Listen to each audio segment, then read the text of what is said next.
Ramulu Nayak garu ex MLC vice president TPCC, Rammohan Reddy general secretary spokes person పాల్గొనడం జరిగింది. BJP జాతీయ నాయకుడు నడ్డా గారు మాట్లాడుతూ రాహుల్ గాంధీ గారు ఇంతకుముందు చేసినటువంటి భారత్ జోడో యాత్ర గాని, ఇప్పుడు చేస్తున్నటువంటి భారత్ న్యాయ యాత్ర గాని, అది దేశం ప్రజలు సమైక్యంగా ఉండి సోదర భావంతో బతకాలని, అందరికీ న్యాయం జరగాలని చేసే యాత్ర కాదని, అంటే ఒక మాటలో చెప్పాలంటే భారత్ జోడో న్యాయ యాత్ర కాదది, భారత్ తోడో అన్యాయ యాత్రని బీజేపీ జాతీయ అధ్యక్షుడు మాట్లాడటాన్ని కాంగ్రెస్ పార్టీ అతి తీవ్రంగా ఖండిస్తున్నాం. ఎందుకంటే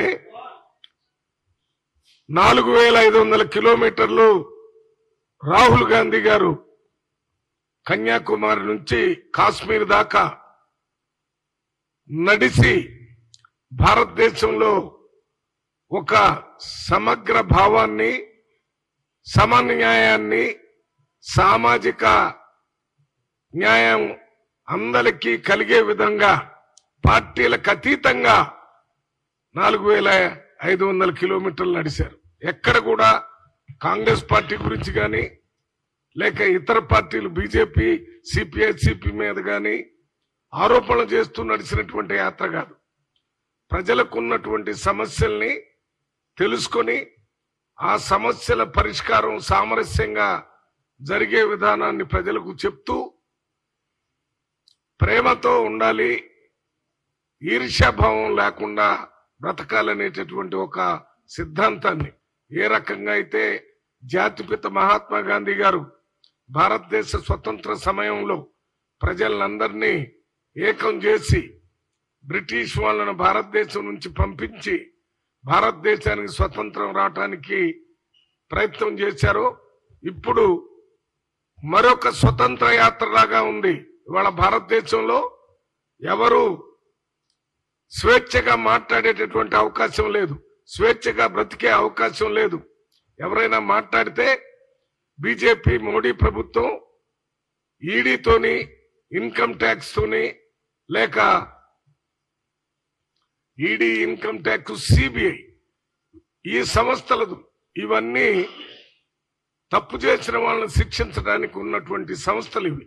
కాంగ్రెస్ ప్రభుత్వంలో కూడా ఉన్నాయి.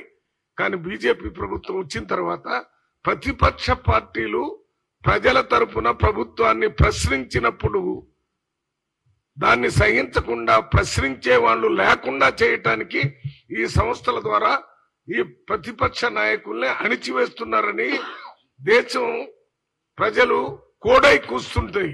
ఆ సందర్భంగా భారత్ జోడో యాత్ర 4500 కిలోమీటర్లు నడిపించారు.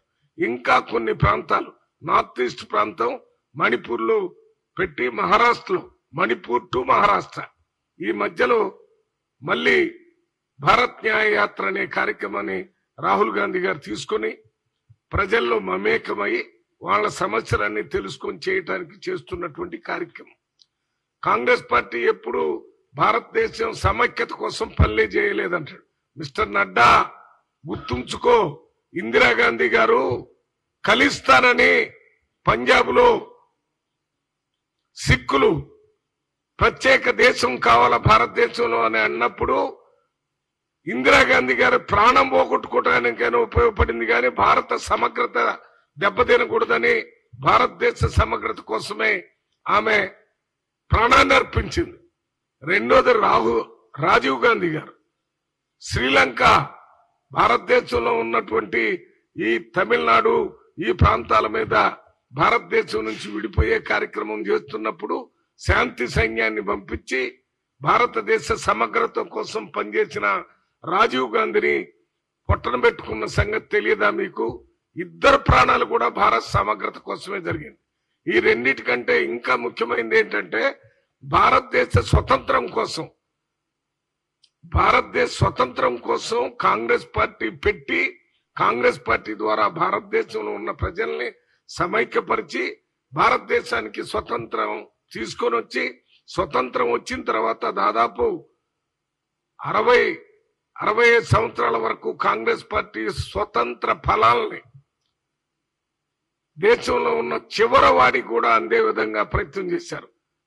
అందులో పంచవర్ష ప్రణాళిక ద్వారా నెహ్రూ గారు, అదే రకంగా ఇందిరాగాంధీ గారు ల్యాండ్ సీలింగ్ తీసుకొని వచ్చి బ్యాంకులు జాతీయకరణం చేసి 20.20 ఫార్ములా తీసుకొని వచ్చి, రాజీవ్ గాంధీ గారు టెక్నాలజీ తీసుకొని వచ్చి మరి ఆర్థిక వ్యవస్థ దెబ్బతినిపోయే పరిస్థితిలో మిక్స్డ్ ఎకానమీని, ప్రైవేట్ వ్యవస్థ ప్రైవేటీకరణ, అదే రకంగా న్యూ ఎకానమీ సిస్టమ్ తీసుకొని వచ్చిన అందరు ప్రధానమంత్రులు పివి నరసింహరావు గాని, రాజీవ్ గాంధీ గాని, మన్మోహన్ సింగ్ గాని, ఇందిరాగాంధీ గాని, నెహ్రూ గాని ఈ భారతదేశాన్ని సమైక్యతతో ఉంచి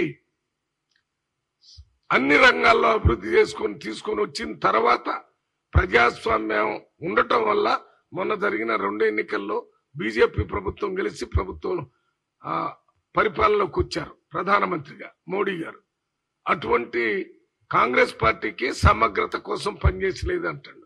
ఇది నడ్డా గారికి రేపు జరగబోయే పార్లమెంట్ ఎన్నికల్లో కాంగ్రెస్ పార్టీకి మేలు జరుగుతుంది ఈ యాత్ర వల్లనేటటువంటి ఆలోచనతోనే కాంగ్రెస్ పార్టీకి రాహుల్ గాంధీ న్యాయయాత్ర మీద బురద జల్లే కార్యక్రమమే తప్ప దీంట్లో 1% కూడా వాస్తవం లేదు. అందువల్లనే దాన్ని తీవ్రంగా ఖండిస్తున్నాం. నెంబర్ 1. నెంబర్ 2, నిన్న మొన్న మన 22వ తారీఖున రామాలయం ప్రారంభోత్సవం జరుగుతుంది.